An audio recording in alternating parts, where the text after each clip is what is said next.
Hello, my name is Marcus. I'm the compiler of a collection of therapy quotes entitled Psychoanalytic Self-Awareness Quotes. This is TQ 909. Therapy quote number 909.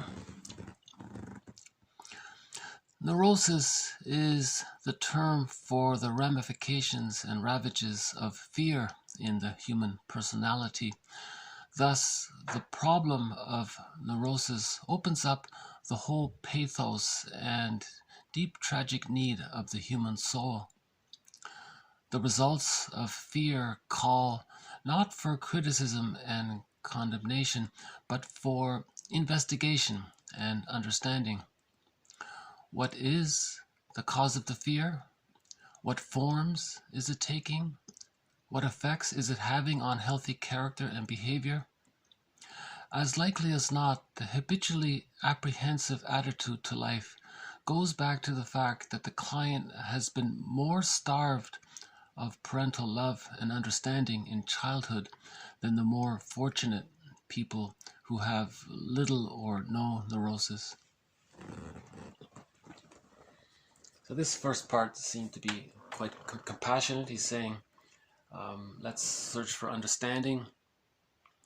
So this term neurosis, it was popular in the past. Nowadays, the term dysfunction or dysfunctional living or self-defeating behavior, that kind of thing is being used. But generally in the past, the term was, he's neurotic, dysfunctional kind of thing. It basically means the person has arrested development. Or they've acquired an insecure attachment style, and with that would lead to the arrested development. Or an insecure attachment style is a reflection of arrested development, right? Or can lead to arrested development. So biological birth, the theory is biological birth and psychological birth are different things. So biological birth, we see that it's a visible event, but the psychological birth is more inward, and it's gradual over a 3-year period from birth to 3 years when the hippocampus comes online at roughly around the age of 3. So one model around the psychological birth is that it goes through subphases. The first subphase or phase is called the stage of undifferentiation or the stage of symbiosis, meaning that humans come out of the womb too early. So when the baby's born, he's sort of in this extended womb where he doesn't know where he ends and his mother begins. He's fused there, or his self-representation, his self-understanding, his self-image, let's say, is fused at one with, blurred with his understanding or impression or image of the other. So in the womb, he's like one with everything around him. He thinks it's all about him, the world's his oyster. If we don't theorize that he has a sense of any kind of otherness, it's just him and he's a little god, let's say, or whatever. But after birth, that continues. It's called, the jargon for that is, one author refers to it as infantile megalomania. He thinks it's all about him. What's around him is meant to serve him and meet his needs, and right. So you can see the narcissistic pattern stems from arrested development during that early stage, right? They think it's all about them. They're entitled. Others are meant to serve them, and that kind of thing. And babies don't have gratitude, so people with a narcissistic pattern aren't going to express gratitude or feel sorry for things or express genuine, mutual, loving, caring interest in another person. They're stuck at that baby stage of where the baby has the right to have his needs all met by an attuned mother. The mother's meant to offer her maternal reverie. She's meant to create an extended womb for the baby. So the mother does that by being attuned to the baby's needs and then meets the need at the moment the need arises, because it's an extended womb, right? So for the first few months, that's meant to continue, right?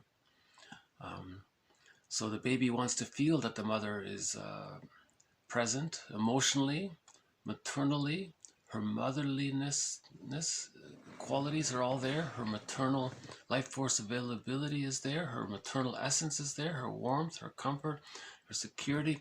The baby wants to feel that he's welcome, that he's safe, that he can trust his mother, that he gets the sense that his mother recognizes and respects him as a little person in his own right, right? And with all of that love and safety and security, the child feels safe enough at the age of, beginning at the age of 3 months, they say, gradually from 3 months to 6 months, the child starts to get inklings that he's and his mother are two different people. So they start to separate that way. And then by the age of 6 months, he feels it's safe enough to differentiate. He hatches out of the symbiotic egg. Okay. So for the psychological birth, that first 6 months is like a little egg there. Just like the womb was like an egg for the biological birth, this first 6 months is like another psychological egg for the psychological birth to follow. So he hatches out at the age of 6 months, but this hatching process is gradual. It takes another 2.5 years, right? So the first phase is the stage of undifferentiation, or the stage of symbiosis. The child feels safe. Okay, he got enough love to differentiate. That's a key point here. The baby received enough love in order to leave her. He was fused with her, at one with her. He got enough love that allowed him to differentiate, to leave her, in a sense, leave her out of the symbiotic fusion there. That's called the stage of differentiation. After that, there's the stage of practicing.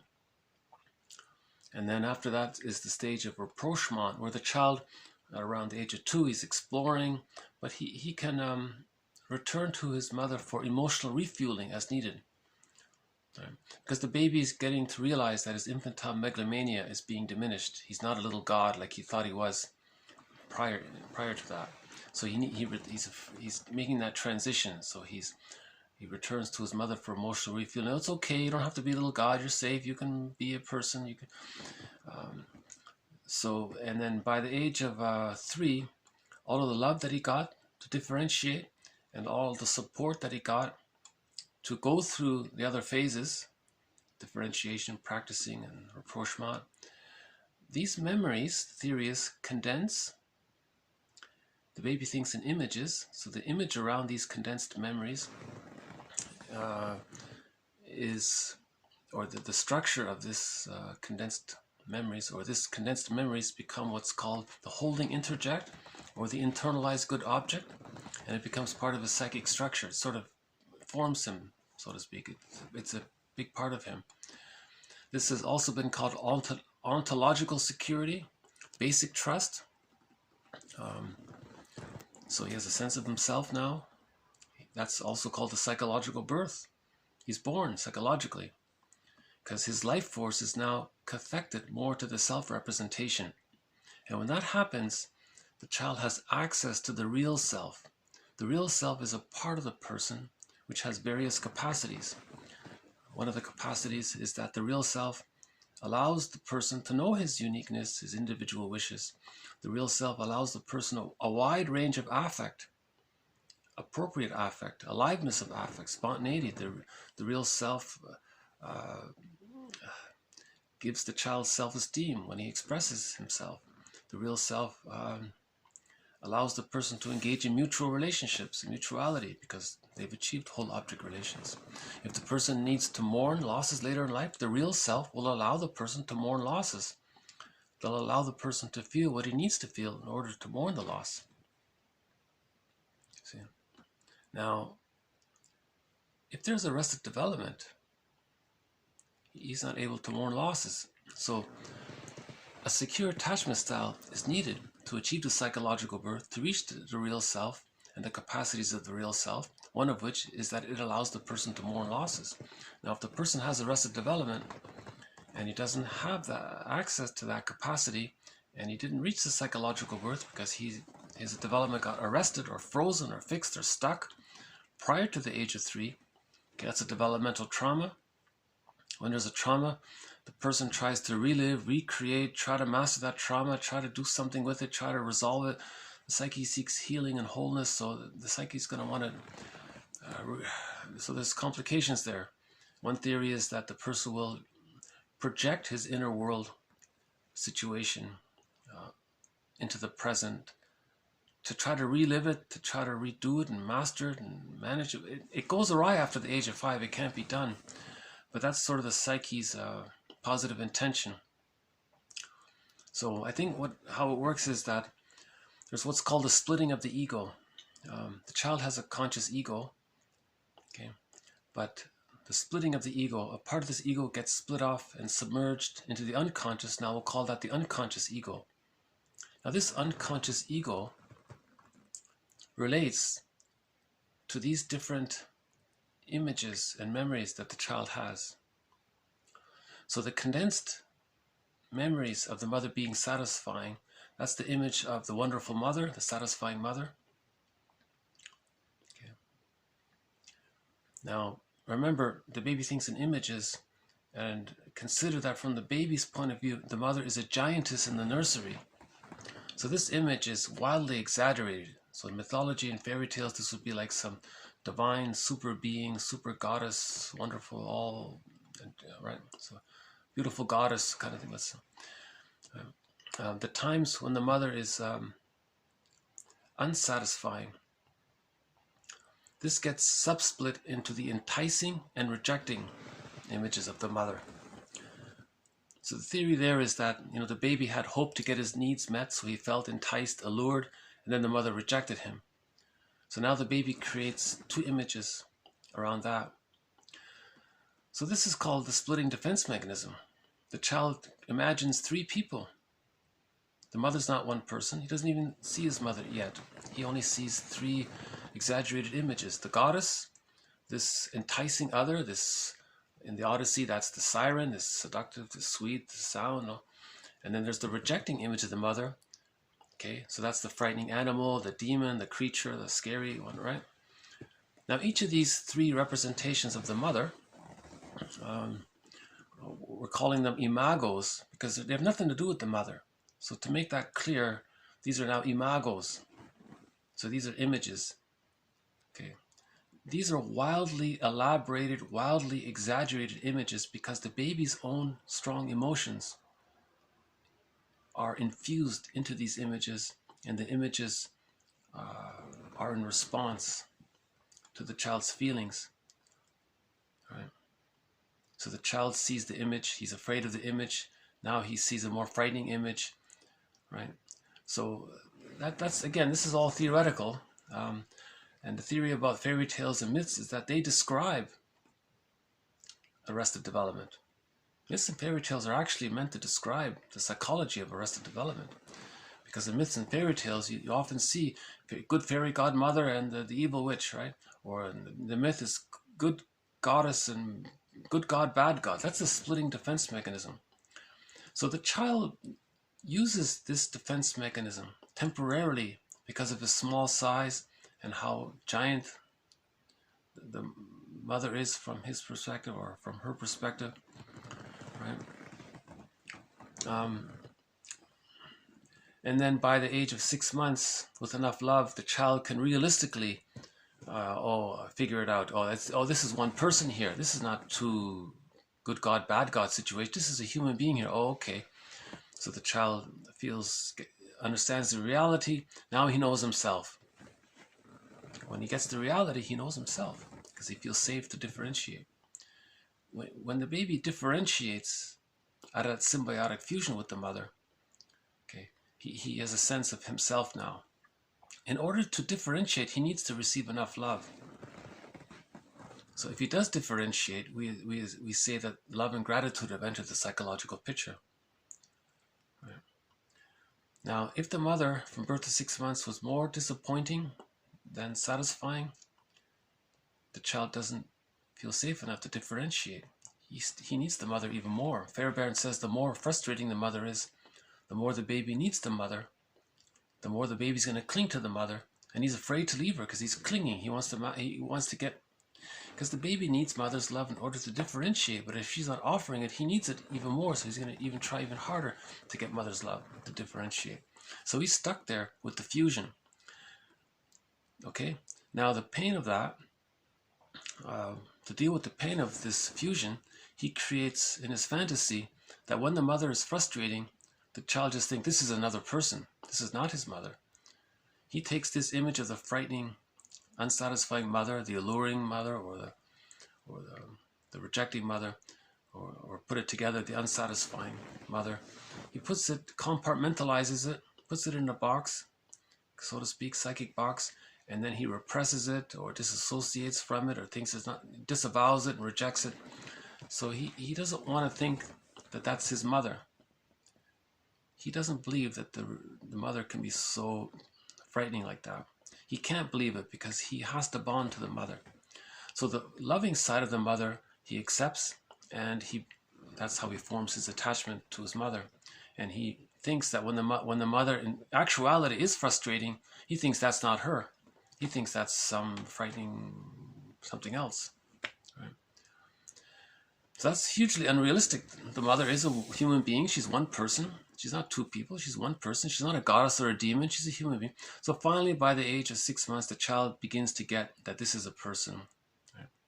Now, if there's trauma before the 6 months, the psychic structure has this setup in the unconscious. So that's a developmental trauma. So with enough love, the split images come together, they synthesize, and then the new image is that the baby sees the mother as a regular person. Now, if the splitting is still there, because the frustrating memories outweigh the satisfying memories, and the child is still reliant, he can't let go of the splitting defense mechanism. He still has to keep using that defense mechanism. In later life, that leads to huge distortion in perception of others. Others are either all good or all bad. Right? Idealization or devaluation. And prejudice comes from there. Right? To preserve the splits, he has to see the rejecting mother onto non-threatening substitute others, and then that allows him to keep the splits because he didn't get enough love to heal the splits, and he doesn't want to face it yet. So to keep on not facing it, he's going to project it outward. Then he can convince himself that the refusing mother is outward, not within. Now, the child's unconscious ego, okay, is in relationship to these three characters: satisfying mother, enticing mother, rejecting mother, other, imago, these three images. Now, each of these three images of the other are linked to images of the self. So the satisfying mother is linked to the image of the satisfied self. So the feeling there is that the baby's loved. The enticing, alluring part representation of the other is linked to the self-representation who feels allured and enticed. So he's very hopeful.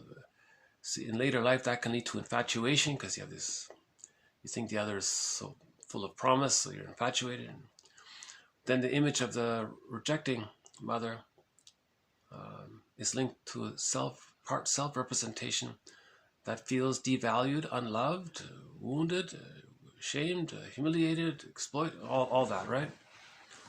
So we theorize that when the baby's not getting loved, he feels devalued, shamed, humiliated, and all that, right? So now you have these 6 characters in the internal object relations world. Okay, so client says we live in 2 worlds, the external world and this internal world. So in this internal world, the unconscious ego is relating to each of these 6 characters. Let's just say for this point, there's 6 characters there. Now each of these 6 characters has a mind of its own. Now this mind is made up of the unconscious ego. So the child's central ego splits off, and then they become little minds for the 6 imagos. Now the unconscious ego is in relationship to these 6 characters now. Now the psyche seeks wholeness. So the psyche says to the unconscious ego, hey, unconscious ego, get project these characters outwardly. Get the person to project these characters outwardly to get your conscious ego's attention. So the unconscious ego is going to project 1, 2, or up to 6, any combination of the 6, all or none or part, or you switch them around. He's going to do what he can to get the person's conscious ego to recognize his internal object relations world. Now that's called like a projection. So like a movie projector, he's going to get the person to have strong attitudes or certain attitudes or exaggerated attitudes, extreme attitudes. You know, if he meets a girl and he thinks he's perfect and all that, that can be from the enticing image. If the person thinks the other one is so frightening, that can be from the rejecting image. The other one, and so on and so forth. Or if they project a self-representation, they think others are one of those things. So Laughlin calls this a mirror. The unconscious ego is projecting the attitudes of these 6 characters onto others for the person's conscious ego to see what's within. You see, we want to be a witness to our internal object relations world. Grief is healed when it's witnessed by a caring other. We are our own caring other. We witness our internal object relations world. So the unconscious ego is trying to get the conscious ego's attention. You see? So that's when we say, look in the, heal the man in the mirror, we're projecting these 6 characters onto others. So we have to. So this model of object relations theory gives us a chance to consider what's going on in the inner world. Fairbairn calls it the endopsychic structure. Right?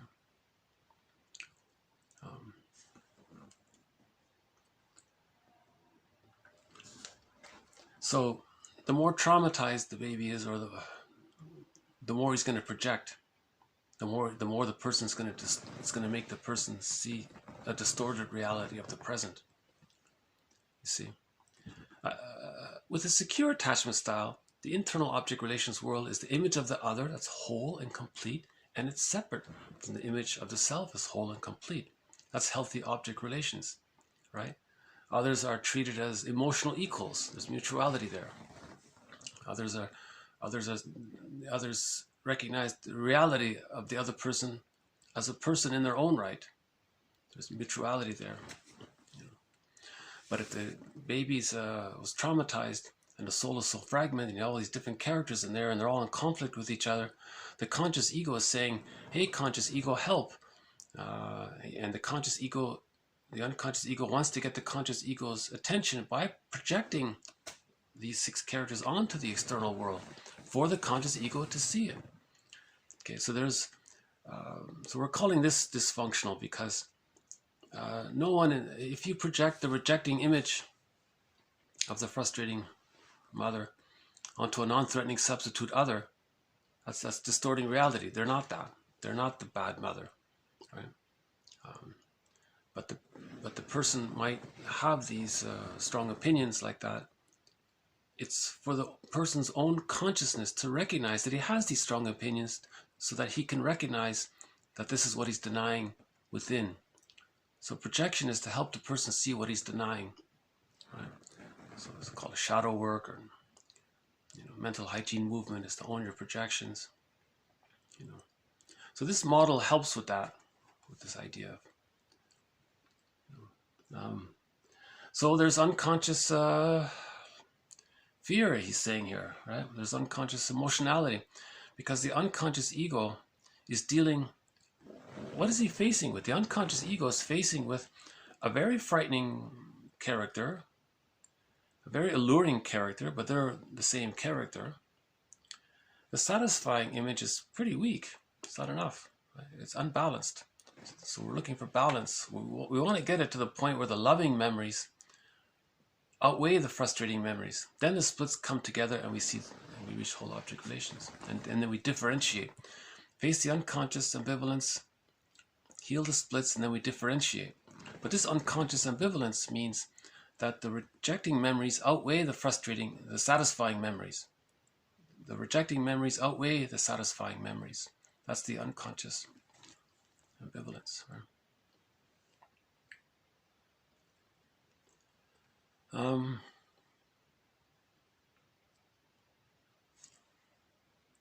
Hold on a sec. So the second part of this quote says here, as likely as not, the habitually apprehensive attitude to life goes back to the fact that the client has been more starved of parental love and understanding in childhood than those who achieve the secure attachment style. Right. So again, a secure attachment style leads to the psychological birth. With the psychological birth, the person has access to the capacities of the real self and he's able to mourn. If there's arrested development, that means he has an insecure attachment style, anxious, avoidant, hostile, provocative, disorganized, or disassociated, and so on. That means the splitting defense mechanism is still being used. Splitting precludes mourning. So if the person doesn't have access to the real self, he doesn't have access to the capacity of the real self, which allows the person the necessary feelings to mourn the loss. So that leads to complicated grief, aggravated grief, prolonged grief, chronic sorrow, pathological nostalgia, melancholia. That can lead to burnout, in some cases a nervous breakdown, stress on stress. Because if there's a loss and you can't mourn it, and you're denying it, and then later on there's another loss that triggers memories of not mourning the older loss, that's stress on stress, that can eventually lead to the symptoms of PTSD, someone said, and that can lead to, as someone said, to becoming a curmudgeon late in life, not an elder.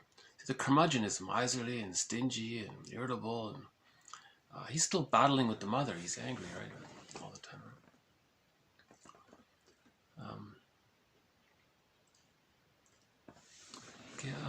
Again, neurosis is the term for the ramifications and ravages of fear in the human personality. Thus, the problem of neurosis opens up the whole pathos and deep tragic need of the human soul. The results of fear call not for criticism and condemnation, but for investigation and understanding. What is the cause of the fear? What forms is it taking? What effects is it having on healthy character and behavior? As likely as not, the habitually apprehensive attitude to life goes back to the fact that the client has been more starved of parental love and understanding in childhood than the more fortunate people who have little or no neurosis. Oh, we got a visitor here from one of the crows.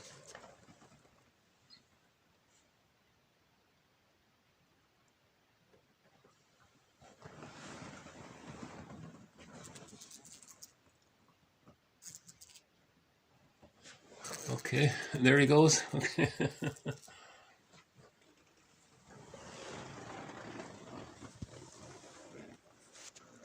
So we might see the blue jay as well. Okay,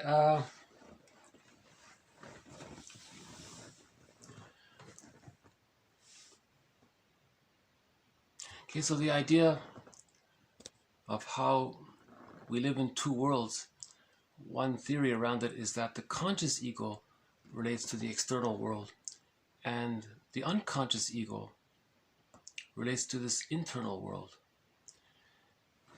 And this internal world, if there's a trauma there, the psyche seeks healing and wholeness. So this internal world is going to try to recreate the childhood situation in the present by seeing the present based on what the child happened, or what happened to the child. So the unconscious ego is going to project different aspects of the self or the other onto others in the present and try to get it right or rework it, or you see. So now this is called repetition compulsion gone awry. But the positive intention, just to understand, is that the psyche seeks wholeness and healing. But without the cooperation of the conscious ego, this doesn't take place. It becomes like Sisyphus. So now we're acting out and repeating. Okay, so either we act out and repeat like Sisyphus, we keep projecting and acting out and trying, or we reflect, talk, and heal, right? Okay, the next part here, The real answer to neurosis is to understand it, not to fight down fears, tears, resentments, and so on, and leave it at that, but to probe their inner meaning and set going a readjustment of internal object relations. Okay, and set going a readjustment of internal object relations. We're trying to heal our inner conflicts. We're trying to heal the internal object relations world. Bergler says in his book to a couple, if you're having a problem in your marriage, don't run to the nearest divorce lawyer. Run to the nearest therapist. Because you can divorce your mate, but you can't divorce your inner conflicts. Your inner conflicts will faithfully follow you into your next marriage, he says. So this internal object relations world. Now, these models help give us some self-witnessing. That can help heal. If we are aware of our projections, that helps to heal. One self-help book was called Loving What Is. If you have a strong attitude towards somebody or something, you ask yourself, is it true? Are you sure? Turn it around. How is it true about yourself? And that can help right there. So being, right, so some people call it self-witnessing or self-reparenting and self-witnessing, and that strengthens the ego, and that helps to heal the internal object relations world. It helps the person to realize the existence of the internal object relations world. That helps the person then to think about that. When they were a baby, maybe the mother didn't offer a secure attachment style. Maybe the mother had prenatal trauma, birth trauma, situational trauma, intergenerational trauma with siblings or family members in the environment. There could have been trauma at the dentist's office or trauma while getting the tonsils out. There could have been school shock, forced relocation, so the parents may be caught in their existential dilemma where their parents didn't have a secure attachment style, so they didn't have the chance to receive a secure attachment style because their parents didn't have one. So that's one way of thinking about intergenerational trauma. Nobody's offering the child a secure attachment style. And one person calls that means they didn't achieve the psychological birth, or we can say that our parents were psychologically incomplete. No one likes to think that. Our parents are psychologically incomplete? Really? Nobody wants to consider that.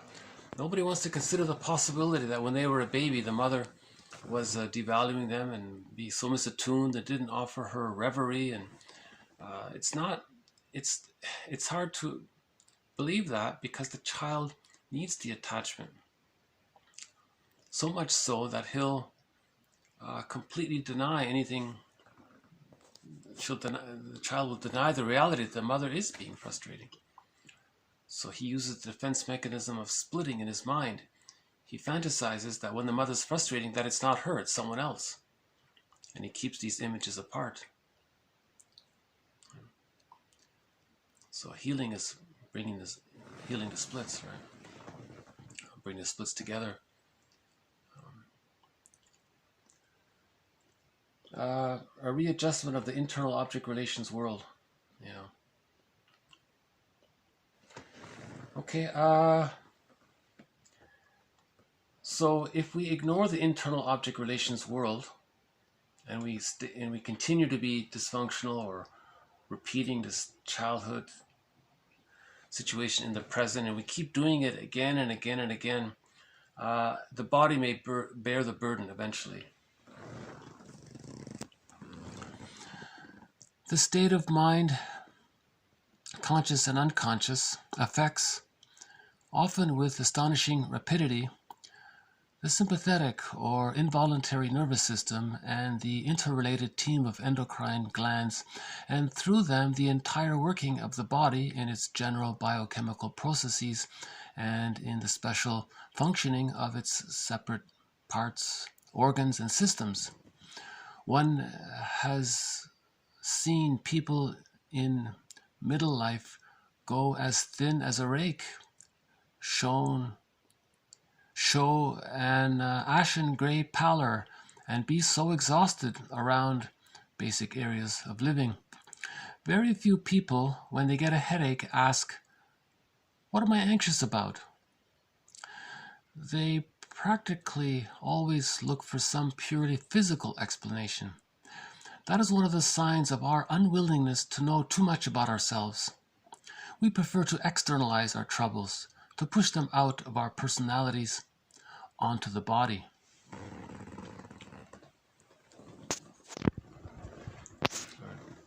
So the mysterious leap between mind and body, if we don't want to get to know the mind, then that's, you see. So these images within and our unconscious ego relating to these images, and it's struggling all the time, that can wear the system out, right? That can tire the body out, right? That's what he's saying here. Yeah, if the person's very stressed, maybe his breathing becomes more shallow, and he's saying if the person's not getting enough oxygen, that can lead to ashen gray pallor. The skin becomes a little gray, more grayish apparently. I didn't know that, right? So in other words, stress can affect a healthy complexion in the skin, right? Okay, next one here. The mind can distract its attention from emotional conflict by generating physical symptoms and worrying over them. In the personal life, when the individual cannot achieve a true sense of emotional intimacy, he will feel a compulsion to make do with a physical relationship as the next best thing. A fear of emotional intimacy symbolizes the emotional longing for a personal relationship or a genuine relationship. I think the comparison was if the person didn't get enough, if the person is avoiding himself, the body may bear the burden. Like in a similar fashion, if the person is afraid of emotional closeness with another, the relationship can be more bodily based, he's saying. His comparison was that the Peer Gynt and the Puer and the Playboy, the Don Juans, that kind of thing. But he's saying that kind of behavior, the fear of emotional intimacy, he's saying here that symbolizes the longing for a genuine relationship. It symbolizes the longing because he doesn't have it. It's a reaction formation, you see. Every person wants a loving relationship, but if they can't get it, it's too painful. They do what's called reaction formation. They may get transferred to the body, I guess, but the Playboy doesn't like the partner. He's just using them. So there's the hate. See, that's reaction formation. But the hate is an attempt to stay with the unconscious wish for love. So it's flipped like that. See, so to stay in touch with the wish for love, sometimes the only way to do it is to express its opposite. It's called reaction formation. So again, that's an infantile immature defense mechanisms. All infantile immature defense mechanisms like splitting, reaction formation, projective identification, magical thinking, omnipotence of thought, acting out around it, provoking others to take on a role, repetition compulsion of developmental trauma, and then using rationalizations to lie to yourself and to lie to others to avoid inner work, to avoid facing inward. All of these activities are meant to be existential hearsay by the age of 3 or 5. But if there's arrested development there, the person's still doing that. They're still using those infantile immature defense mechanisms. All of these basic mechanisms are meant to be hearsay, existential hearsay by the age of 3. Right? So, okay, we'll do 2 more here. So next one's on projection. If we are hostile, we easily assume that other people are unfriendly towards us. The recognition of this fact may of itself serve to release a mind from much fear. If we fail to learn true objectivity in our judgments of people, our own state of mind may remain too exclusively the basis of our beliefs about others. We have some fault or bad quality against which we feel critical and intolerant. We are quick to see it in someone else. We may find it so hard to tolerate perception of anything likable in ourselves that we come to ignore it, refuse to recognize its meaning as part of our own behavior, rationalize it, and justify it. In time, we may become actually oblivious to our own failings and able to permit ourselves to see them only in other people. We affirm in them what we deny in ourselves. With projection, we are really trying to get rid of something out of our own character, not by the only realistic method of undergoing a change in ourselves, but by the unrealistic and morally cowardly method of pushing it out into someone else. I think that's a good quote, actually. I think the prototype of this seems to be an extension of one of the forms of projective identification. So remember, from birth to 6 months, the mother and the baby are fused. The baby has a need, the mother gets it and satisfies the child. If the mother is misattuned, the baby's scared, frightened, angry, he's going to communicate that message with the hopes that the mother, oh, okay, we'll finally get it, and then respond. What if the mother's not responding? He's going to try harder, be more frantic and desperate and angry and scared. And okay, what if he's stuck there? So consider that as the prototype. We can conceptualize this by saying that the baby wants to expel or give to his mother his unpleasant feelings because they're fused there. So the mother should get those feelings. From the baby's perception, an observer might think that from the baby's perception, he's giving his feelings to his mother, or the observer might make that speculation. The baby's trying to give his feelings to his mother so the mother can respond and meet the baby's needs. Now, if that's frozen there, if the use of that defense mechanism doesn't get resolved and it's frozen there, then in later life, if the person has a feeling, he wants the other person to feel it, so the other person can have it and then respond and meet the projector's need. Or if we elaborate on this, what if the person has a constellation of feelings, a trait about himself, something about himself he doesn't know, an attitude, a belief, the use of a mechanism or some memory or something about himself that he doesn't know about? It's as if he wants to do what the baby did. He wants to give it to his mother. So he'll coax the other. First he'll see in his fantasy that the other owns the thing that he doesn't know about himself. Then he'll behave towards that person as if he really did own that thing. Try to create it so that he can convince himself and believe it and get the other person to believe that he owns that thing. Now he thinks he's externalizing it. See, that's the prototype of this, is the baby sending the message to the mother. Now, in adult life, he wants this other person to own what the projector is not feeling. You see? So there's I think that's the template or the stencil or the script of how that's working, you know. And the person doesn't see, again, the person is projecting so that he can see what he's denying. Right? Again, if we are hostile, for example, we then easily assume that other people are unfriendly to us. The recognition of this fact may of itself serve to release the mind of much fear. If we fail to learn true objectivity in our judgments of people, our own state of mind may remain too exclusively the basis of our beliefs about them. We have some fault or bad quality against which we feel critical and intolerant. We are quick to see it in someone else. We may find it so hard to tolerate perception of anything unlikable in ourselves that we come to ignore it, refuse to recognize its meaning as part of our own behavior, rationalize it, and justify it.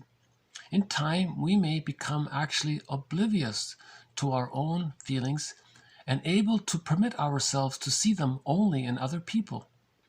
We affirm in them what we deny in ourselves.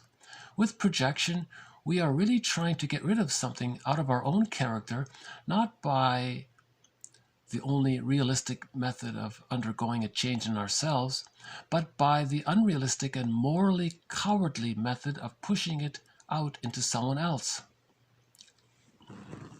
I think he's saying because if the person's an adult, you want to have moral courage, and that's the moral revolution. So that's the idea of the moral revolution. You have the moral courage to own your projections.